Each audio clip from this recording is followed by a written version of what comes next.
Vai chegar a primavera. Tá no ar o nosso querido Gazeta Esportiva. Nossa, como que o tempo tá passando rápido, né, gente? Já tem até panetone no supermercado. Vocês viram isso? Não. Daqui a pouco vai ter peru, vai ter tudo isso. Ó, é uma reta só agora. Setembro, outubro, novembro, depois já é Troféu Mesa Redonda, São Silvestre, gravar os especiais de final de ano, mas a gente vai estar tudo ao vivo aqui no Gazeta Esportiva. Viu, turma? Viu, Tim, Abel, 23, estamos tudo ao vivo aqui, 23, 24. Então vamos sem perder tempo, sem perder fôlego. Comigo no estúdio, a dupla de Millers. O meu tetra campeão maravilhoso, esse homem que é um dos maiores jogadores do mundo. O que foi aquele passe que você deu no seu Instagram, que eu compartilhei no meu Instagram? Você passa assim, o pezinho por cima da bola e toca pro... Gente, um negócio assim, era de manhã, eu mostrei pro meu filho, falei, vem ver isso aqui, vem ver isso aqui. Mostrei pro meu marido, falei, vem. O meu colega perguntou assim, poxa, você fez uma coisa nova? Eu falei assim, não, faz isso há 30 anos. Pelo menos, né? E Alex Miller, muito bom. É dia de falar hoje sobre a enorme, a gigantesca, a épica vitória do Corinthians sobre o Flamengo, justamente no dia do aniversário do Timão. São Jorge jogou, né? Tem ainda o Palmeiras firme na busca pela liderança, com mais um ótimo resultado. Acho que já são 3 vitórias seguidas do Palmeiras, hein, Alex? Depois da eliminação foram duas. Duas vitórias. Eu acho que são 3, E o São Paulo? São Paulo foi o único do trio de ferro que perdeu ontem. Olha como o Miller tá chutando. Ressuscitou Mas, o Mi, você Fluminense. tem razão. No Brasileiro são 3 vitórias seguidas. É que depois das 2 eliminações das Copas, o Palmeiras ganhou 2 jogos. Tá Mas no vendo? Brasileiro já são Brasileiro. 3 vitórias seguidas. Tá lá, Palmeiras firme e forte. E tem reforços, hein, no São Paulo. Silvestre e José Paz vão contar todos os detalhes pra gente. Eles estão lá posicionados ao vivaço com as últimas informações dos times. Tem ainda Santos, tem ainda a Seleção Brasileira, tem Paralimpíadas, tem muito mais. Se segura na poltrona, deita no sofá que a gente vai junto até às 7 da noite. Até já, dica! Bora, meu povo! E eu começo aqui sob protestos do diretor, que ele não queria. Parabéns, Luiz Ricardo Fini, pelo seu aniversário. O aniversário dele hoje? Foi sábado. Foi sábado. Mas ele não deixou eu falar na sexta. E ele não queria deixar a gente falar hoje. Mas aí, ó, tá aqui. A gente tem que falar aniversário pro Fini. Feliz aniversário. Muita saúde e felicidade pra você, meu queridão. Em nome de toda a equipe aqui do esporte. 50 já? Não, imagina. O Fini é jovenzinho. Não tem, acabou de fazer 40. Imagina, jovem. Rodou Ó, sem e o óleo, hein? pessoal de operações que fizer aniversário, quando foi do Tim, eu coloquei o Tim aqui. Tem que pôr, hein? Abelzinho, o nosso Julinho diretor, Luizinho, o Tchê fez, né? Tem que me avisar para eu pôr a foto no telão aqui dos nossos cameramans amados, o Zizal, a equipe de operações, que galera que dirige a nave, né? Senão a nave não decola, sem esse time maravilhoso. Beijo, Fini. Tem festinha hoje, Fini? Ou teve no final de semana? Como é que foi? Ah, ele teve festinha no final de semana, olha que maravilha. Tem novidade no Santos? Tem. A diretoria do Peixe anunciou hoje a contratação do atacante Youssouf Hadi. Youssouf Hadi, é isso? Como Agora é? vai, hein? Ele é de Gâmbia. O jogador tem 30 anos, Putz, assinou um agora empréstimo até a metade de 2025. Ele estava no futebol do Catar. Olha lá, Youssouf Hadi. Muito legal. Muito. Vocês conhecem esse Lógico, todo dia. Ah, vamos ver, tem um nome bacana, eu gostei, o nome é bonito. imponente, o nome é bonito. Vamos falar de Jogos Paralímpicos de Paris? Saíram hoje mais 3 ouros para o Brasil. Gabriel Araújo conquistou a 3ª vitória dele em Paris nos 200 metros livre, classe S2 da natação. Ainda nas piscinas, Carol Santiago venceu 50 metros livre na classe S13. E no atletismo, Beth Gomes levou o ouro no lançamento de disco da classe F53. O Brasil já soma 12 medalhas de ouro e ocupa o 4º lugar nas Paralimpíadas. Bacana, né? Semifinais do Brasileirão Feminino já estão a todo vapor. Ontem teve derby e hoje tem São Paulo e Ferroviária. Marina tá na tela com tudo pra gente. Boa noite, Má.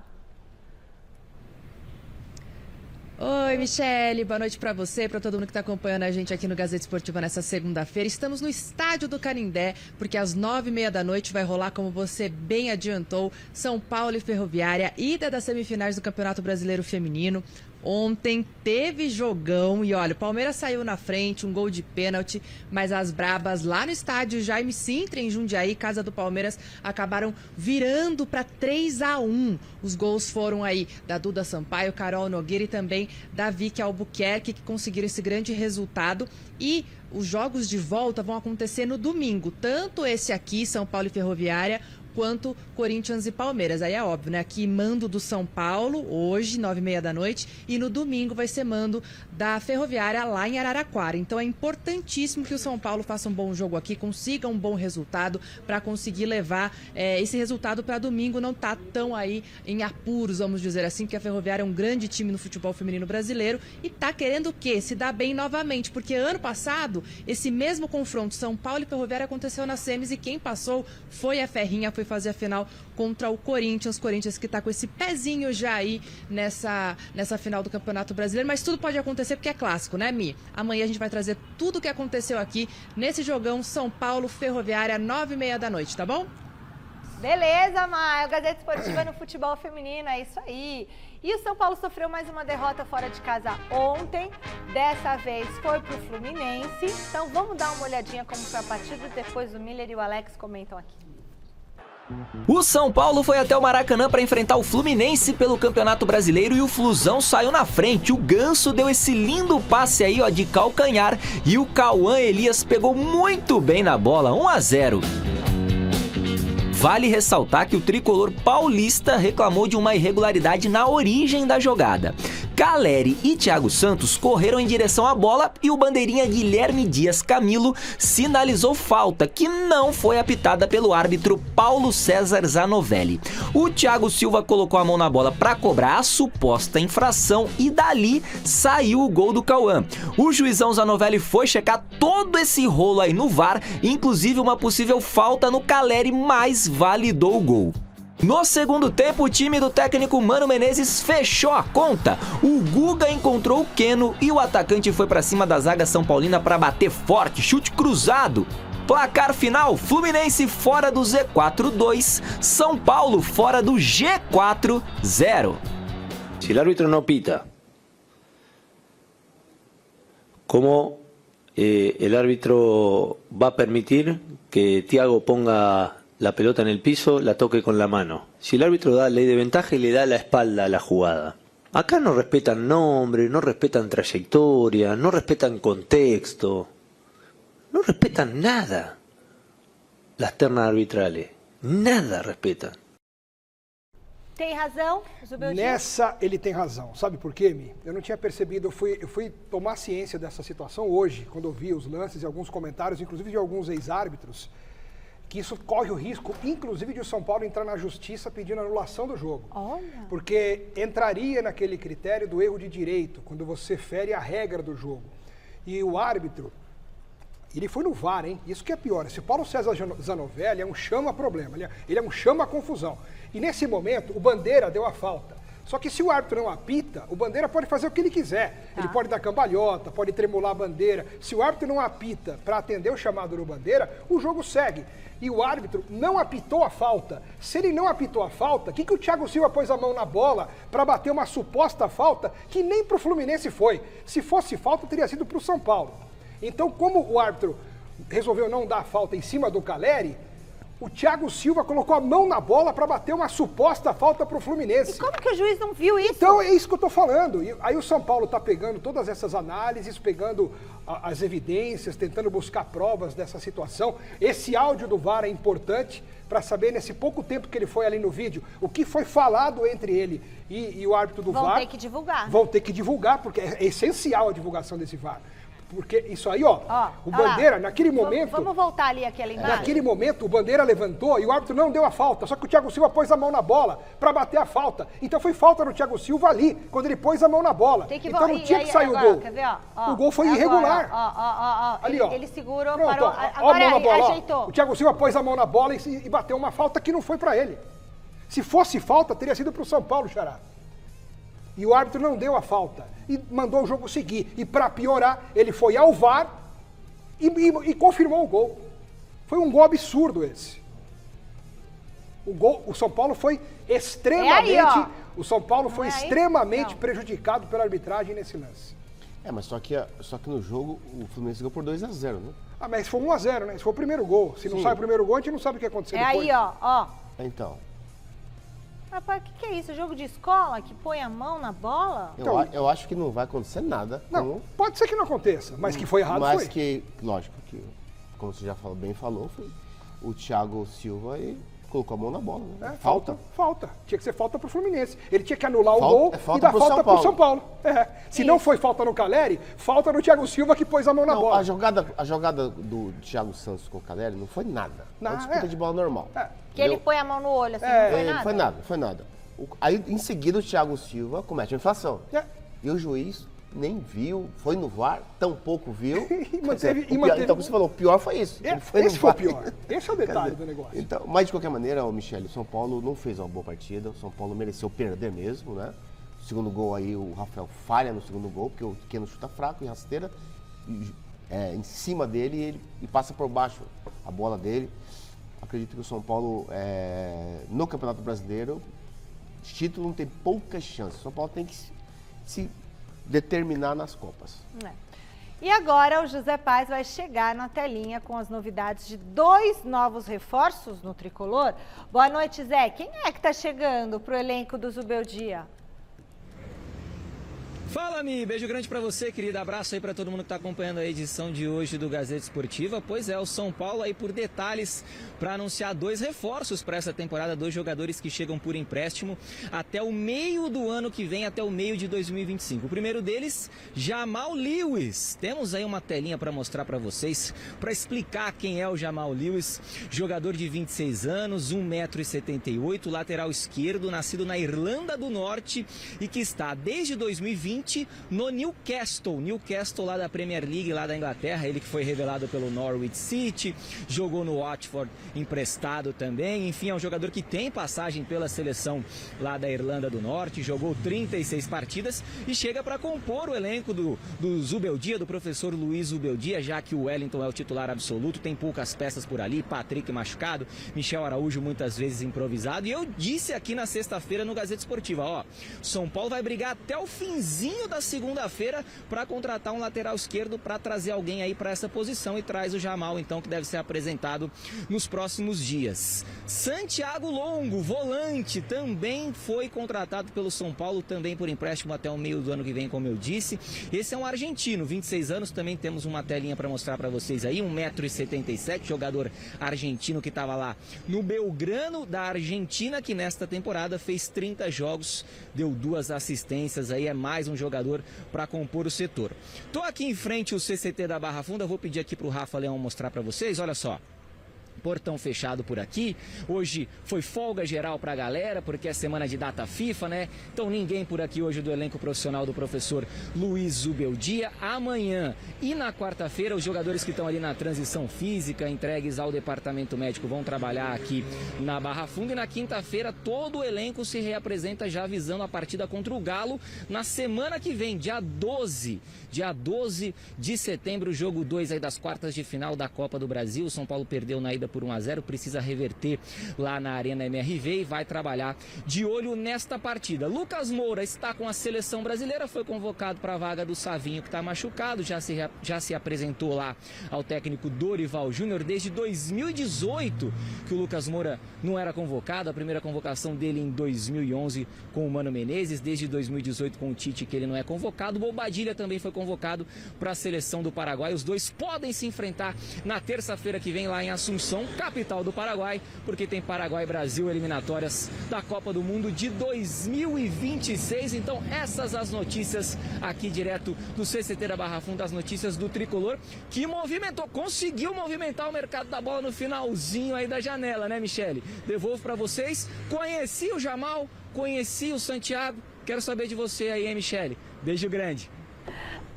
Zé, ô Zé, é o seguinte, o Alex Miller vai deixar uma pergunta no ar e depois eu vou dar um recado e depois você volta e responde. Faz a pergunta, Alex. Zé Paz, não sei se você chegou a ouvir o nosso comentário sobre esse lance que originou o primeiro gol do Fluminense, mas já existiria um movimento por parte da diretoria do São Paulo de até entrar com um pedido à CBF, ao STJD, para anular esse jogo, alegando erro de direito, pelo fato do gol ter saído num lance bizarro em que o Thiago Silva pôs a mão na bola para bater uma suposta falta que não aconteceu porque o árbitro não marcou a falta. Então a pergunta é essa, você tem alguma informação, tem alguma possibilidade disso ir realmente à frente e o São Paulo buscar essa anulação do jogo? Essa é a pergunta. Daqui a pouco o José Paz responde, enquanto já voltamos. E a gente segue por aqui falando da grande vitória. Cadê o hino do Palmeiras, Pacheco? Opa!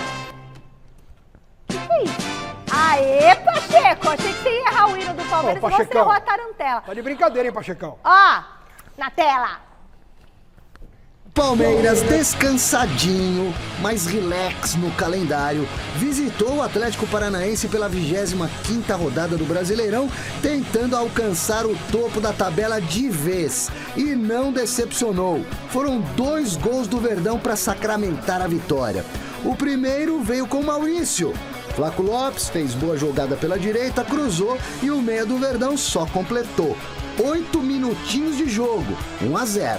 Já o segundo no porco chegou com a joia Estevão. Obra-prima do garoto, que fez o que faz de melhor, rabiscou pela direita, cortou e fuzilou, decretando os 3 pontos do Palestra. Aos 13 minutos do segundo tempo, já era isso aí, ó, prego no caixão. E olha só, não foi mais, porque o Mikael salvou o Furacão. Um show de defesas espetaculares. E o tempo de descanso, hein, Abel? Quem disse que não faz a diferença? Uma semana para trabalhar, como nós tivemos, dar uma semana para descansar o corpo e a mente, dar uma semana para preparar como deve ser cada jogo, sabendo que quando chegamos ao final de semana vamos ter sempre um adversário e umas vezes vamos ganhar e outras vezes vamos empatar e outras vezes vamos perder. É aqui e é em todo lado. E sim, hoje mais uma vez, na minha opinião, fizemos um jogo muito consistente, dinâmica. Temos de ter feito mais golos, mas acho que fizemos um jogo condizente com aquilo que nos preparamos para fazer durante a semana. Ufa, que vitória bonita do Palmeiras. Vitória sensacional. E se não fosse o Mikael mesmo, o goleiro do Atlético Paranaense, Xará, o Palmeiras tinha metido mais 5. Como meteu 5 no Cuiabá, poderia ter metido 5 ontem, pelo menos, no Atlético Paranaense. Tá certo que, se fosse por merecimento, o Atlético também teve algumas boas oportunidades, o Everton fez boas defesas. Placar moral, como a gente gosta de falar, né, Xará, em relação às chances desperdiçadas, 6-2 pro Palmeiras, por exemplo. Justo Veiga ficar no banco também? Mas mais do que justo, finalmente o Abel tá se livrando de algumas amarras que a gente já percebia há muito tempo, mas não sei se faltava coragem, se ele achava ainda que dava para extrair coisas de quem vivia uma má fase há muito tempo, mas o Zé Rafael, principalmente, e o Rafael Veiga, os 2 jogadores, não conseguiram esse ano desenvolver aquele futebol, Xará. Verdade. E o Rafael Veiga jogava uma partida boa, de repente sumia, daqui a 5 jogos jogava de vez em quando bem. Então, assim, o Maurício tá subindo, o Felipe Anderson tá crescendo. Então parece que o Palmeiras está se achando sem o Zé Rafael e sem o Rafael Veiga. É o dia que o Rafael Veiga, ele colocar na cabeça que ele não é um segundo volante, que ele é um meia de armação, aí sim o futebol dele vai crescer. Mas ontem foi a melhor partida do Maurício e do Caio Paulista pelo Palmeiras. Nossa, o Caio Paulista tá voando. Jogou muito. Quero ver o Piquerez voltar no que vem. Tem mais Palmeiras por aqui? Sim, Alexandre Silvestre chega para nossa conversa com um pedido de desculpas do técnico Abel Ferreira. É isso, Silvestre? O que aconteceu? Ele voltou a tocar no assunto, nem foi perguntado, abriu a coletiva já pedindo a palavra. Então eu vou colocar para vocês, antes de mais nada, boa noite Michele, boa noite Miller, Alex, amigos, amigas, inimigos e simpatizantes. O Palmeiras, aliás, antes do Abel, vocês estavam analisando aí a questão tática, né, a troca das peças. O Palmeiras não tá mais dependendo só das estocadas do Estevão, que tá praticamente um jogador imparável pela ponta direita, né? Ele vai na intuição, no drible, de novo foi muito decisivo e será sempre assim quando jogar bem. Mas o Palmeiras estava dependendo muito dessas arrancadas do Estevão, né? Da intuição dele. O Palmeiras está construindo pela canhota agora. com o Caio Paulista, que vem crescendo de produção sim, Felipe Anderson, que ainda não tinha engrenado, mas parece que achou um caminho por ali, o Maurício jogando no lugar do Veiga mais por dentro. Então o Palmeiras está com novas opções para criar jogadas e é claro que isso facilita a vida do time. A respeito de Abel Ferreira, vamos então de novo a mais um pedido de desculpas com algumas explicações do Abel para com a Aline, a repórter da Rádio Band News FM. Vamos ouvir o Abel. No final do jogo contra o Cuiabá, há mais ou menos uma semana atrás, no sábado, 1 hora depois do jogo, eu liguei à jornalista Aline, falei com ela, retratei-me e pedi-lhe desculpa.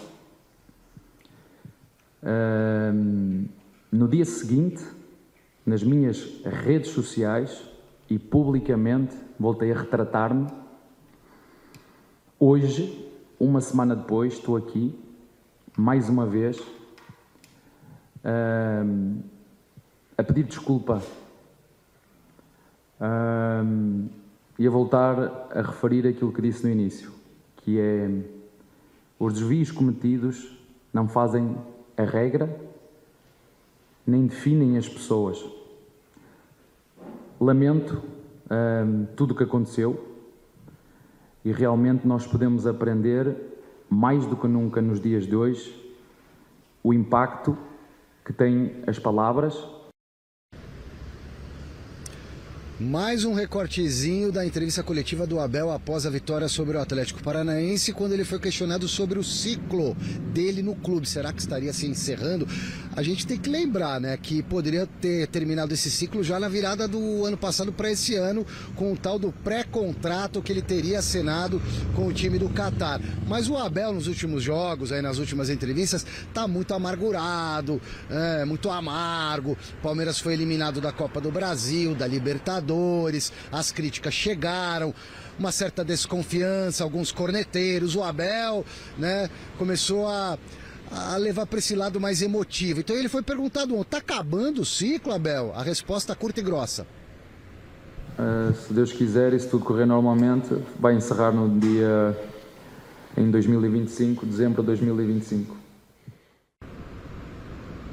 Dezembro de 2025, tecnicamente, é quando acaba o contrato que foi renovado pela Leila agora no começo do ano, contrato do Abel Ferreira com o Palmeiras.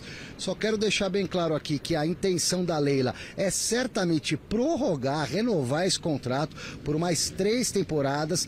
Ela é candidata à reeleição, a chance de ganhar é muito grande e com certeza vai tentar carregar o Abel debaixo do braço, tanto na questão da eleição quanto para o futuro do clube. A ideia é que o Abel fique no Palmeiras até 2027. Para mim isso aí soa muito mais como um charminho, sabe, charminho do português? É mais por aí, mas é só a minha modesta opinião. Eu não sou o dono da verdade. Tchau, gente. Tá certo, Alexandre Silvestre. O que você acha, Miller? O que você acha? Você acha que é uma... Bom, primeiro sobre esse assunto ele já pediu desculpas e tá já... Página virada. Né? Página virada. Uhum. Agora, apesar que tem gente que fica batendo e fica me questionando... A partir de agora quem fica batendo é mala também, né? Poxa, me falaram assim, poxa, você não detonou o Abel? Eu falei, mas ele já tinha pedido desculpa, lógico, eu vou ficar detonando a pessoa. Agora, se ele não tivesse pedido desculpa, não tivesse ligado pra moça, pra jornalista, não é mesmo? Exatamente. Bom... E sobre essa questão, você acha que está chegando ao encerramento de ciclo? Ó, são 3 vitórias, hein, Miller? Poxa, tem um ano e 5 meses ainda pro término do contrato do Abel, os caras já querem mandar ele embora. Já tá falando, já tá criando. É que na verdade foi ele que falou, né? Assim... mas é... Bom, ele que deu arma pra quem quer falar isso. Ele só constatou um fato. Em dezembro de 25 acaba o contrato dele. Fim do ciclo daquele contrato. Entendeu? Eu acho que é assim, por aí. O Abel, lógico, né? Se ele quiser ficar, ele vai ficar. Até porque nós sabemos que a Leila provavelmente vai ganhar, ser reeleita. Então, a questão é essa, Michele. O Abel, ele só tem um detalhe. Ele tem que aprender a saber perder. Ele não sabe ainda. Esse discurso que ele fala que... eu sempre digo a vocês que não vamos ganhar sempre, mas vamos lutar sempre para ganhar. A gente sabe disso. Só que quando perde, ele sente tanto a derrota que ele não consegue assimilar e acaba descarregando em quem não tem culpa, fala coisas que não deve. E isso que ele falou ontem, acho também que é resquício ainda desse turbilhão que foram as eliminações nas Copas, né? Então ele falando, se Deus quiser... Reflete. Tá acostumado. Isso, então, se Deus quiser, meu ciclo vai acabar em dezembro de 2025, mas tem tanto tempo que até lá ele pode ser campeão de um monte de coisa, a Leila vai ser reeleita e ele pode renovar até 2027, o único time que pode alcançar o Botafogo no Campeonato Brasileiro é só o Palmeiras. Faltam 3, acho que 3 pontos, não é isso, diretor? Do quê? Volta 3 pontos pro Palmeiras chegar no Botafogo. E o confronto direto é no Allianz Parque no segundo turno agora. Pra mim, o Palmeiras, ele vira essa tabela aí. Será? Eu também acho. Será que vira? Vai ser campeão. Ó, o Palmeiras, eu tenho certeza que o Palmeiras vai virar. E você? Tá bom, agora demorou muito. 18h48? 5. 18h45? Olha quanto tempo a gente demorou pra falar do Corinthians.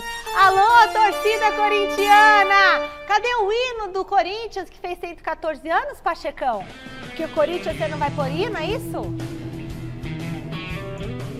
Se não tem perna, tem fé. A gente vai conferir como é que foi a vitória do Timão, porque eu acreditei que o Corinthians ia ganhar sobre o Flamengo. Bora ver.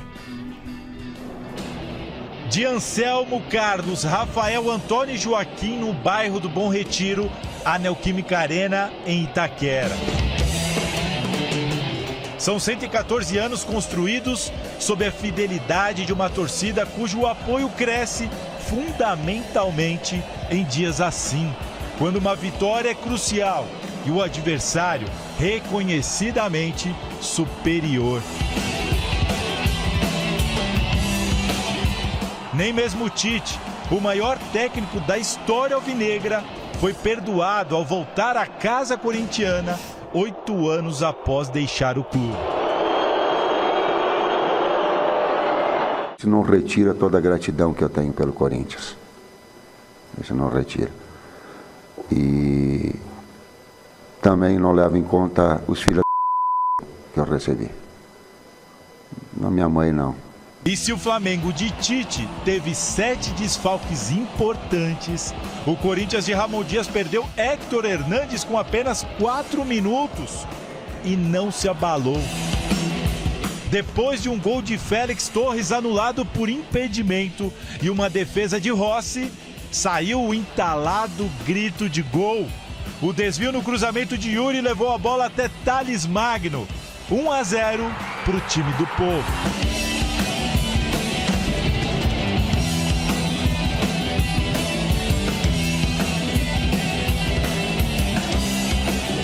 Mas quem não imaginava sofrimento conhece pouco deste clube altaneiro. José Martínez foi o responsável por dar esperança aos flamenguistas ainda no primeiro tempo. Na marca da Cal, Pedro foi fatal e deixou tudo igual. Mas Ramon também tinha uma aposta no banco. Ángel Romero, a personificação do espírito corintiano, entrou e no primeiro toque na bola, mandou para a rede. Gol do artilheiro da Neoquímica Arena. Aliás, que fim dramático. Foram quase 15 minutos de acréscimo. Teve confusão e 3 expulsões. Yuri, Kaká e Alcaraz. Mas gol, que era o importante naquela hora, não teve mais. No dia do aniversário do Corinthians, o time e a Fiel mereceram os parabéns, pois conseguiram hoje presentear o clube com uma vitória a mais em um campeonato de luta pela sobrevivência do Timão na Série A do Brasileirão.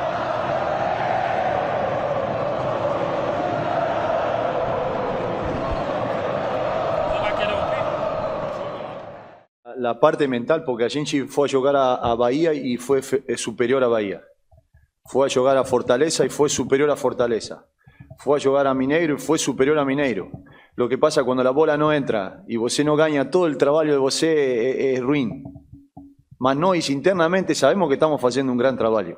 Por ejemplo, yo no falei nada, simplemente no le dije nada. Mas quería tirar o a él o a mí, estoy seguro, porque estaba buscando algo. Con Corinthians no se mella, porque somos 35 millones de hinchas. Tienen que tener cuidado. Si quieren tumbar a Corinthians van a tener que matar a los 35 millones de personas. No es tan fácil. Así que cuidado con Corinthians, tranquilo. Nosotros no queremos que nos ayuden, más que no nos perjudiquen tampoco. Que sean neutrales. Ai, adorei, que lindo, me arrepiei, amei. A gente já comenta muito desse jogo. Antes eu quero falar... Ai, bora falar do Corinthians? Desse jogaço. Que jogo! Gente, que Corinthians, foi incrível. Olha, que orgulho, jogou bem, eu achei que jogou taticamente bem, jogou com garra, se posicionou bem. O Garro foi, nossa, espetacular. A atmosfera foi criada, né, Mi, para esse jogo ser desse jeito. O Corinthians entrou realmente, como a gente fala na linguagem popular, aí, com a faca nos dentes e surtiu efeito. Porque tecnicamente, se você for olhar time por time, o Flamengo reserva é uma seleção muito melhor que o Corinthians. Nossa. Só que na prática, o Flamengo não jogou absolutamente nada, ao passo que o Corinthians se superou. O próprio Yuri Alberto, que fez uma besteira no fim do jogo, foi expulso, mas olha só que jogada bonita que ele fez, né? Ele foi genial nesse lance específico, colocou na cabeça do Thales Magno e o Corinthians soube jogar o jogo inteiro, né? Foi melhor praticamente o jogo inteiro. O Flamengo fez esse gol de pênalti, mas... Sabe, o Corinthians foi muito superior. E a gente falou até ontem no Mesa Redonda, se continuar jogando desse jeito, Nossa. Como jogou contra o Fortaleza e como jogou contra o Flamengo, a esperança do corintiano não só renasce, como passa a ser algo mais palpável no sentido de fugir do rebaixamento. O Corinthians aproveitou as debilidades do Flamengo, né? Explorou bem os espaços deixados pelo Flamengo e conseguiu converter em gol, né? Fez o gol com o Romero, o passe do Garro era para o Yuri, desvia na defesa do Flamengo e sobra para o Romero, que é oportunista, fez o facão e acabou fazendo o gol da vitória. Acho que o Corinthians mereceu a vitória porque o Flamengo ontem praticamente não quis jogar, não jogou nada, como disse o Xará. O que é? Sentiu o ambiente? O que você achou, Milê? Eu acredito que eu vi um time cansado, o Flamengo, né, com raríssimas exceções, né? O Alcaraz, que entrou, um bom jogador. Um time cansado, um time desinteressado numa partida, diferente do Corinthians, pela situação também do momento.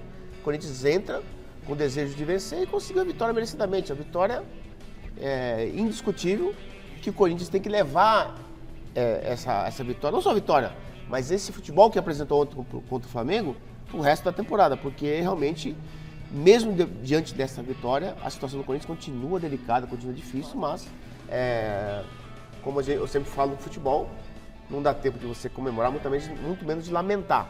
A data FIFA dá um espaço grande para o Corinthians comemorar, desfrutar, preparar bem a equipe, porque... O próximo já é uma pauleira, Botafogo lá no Rio. Botafogo no Rio. E depois eu quero a opinião de vocês, porque eu achei que o Tite ficou muito sentido. Mas, quem mandou, né? Bom, Salazar, tá esperando aí, né, Salazar? Boa noite, fala mais um pouquinho de Corinthians. Boa noite pra você. O presidente do Timão deu entrevista ontem, depois do jogo? Boa noite, Michele, para você, para todo mundo que está acompanhando o Gazeta Esportiva. Acertamos, hein, Michele? Acertamos que o Corinthians venceria o Flamengo. Por pouquinho acertamos o placar. E depois da partida, depois da vitória do Timão, o presidente Augusto Melo conversou com a imprensa, respondeu ali algumas questões. Fazia tempo que o Augusto não falava com a imprensa na zona mista. Separamos os principais trechos da entrevista do presidente do Timão. Vamos dar uma olhada? Fizemos dentro das nossas condições, contratações pontuais, dentro da nossa possibilidade. Por isso que eu disse, a gente está preocupado em reestruturar financeiramente o Corinthians. Não adianta a gente querer fazer loucura no mercado. Às vezes a gente está tentando fazer alguma transação, aí eles já elevam o preço. Por que isso? Porque o Corinthians agora, graças a Deus, está se reestruturando financeiramente, está no mercado, está trazendo credibilidade novamente, e aí eles ficam aumentando, porque é Corinthians, né? Aumenta o preço de um, você acerta um preço de um, daqui a pouco aumentou uma vez, aí você concorda, aumenta de novo. A gente não vai entrar mais em leilão. E outra, não adianta a gente querer fazer loucura também, contratar jogador num absurdo e amanhã atrasar salários. A gente quer realmente, eu peço um pouco de paciência, como eu sempre disse, paciência para a fiel torcida.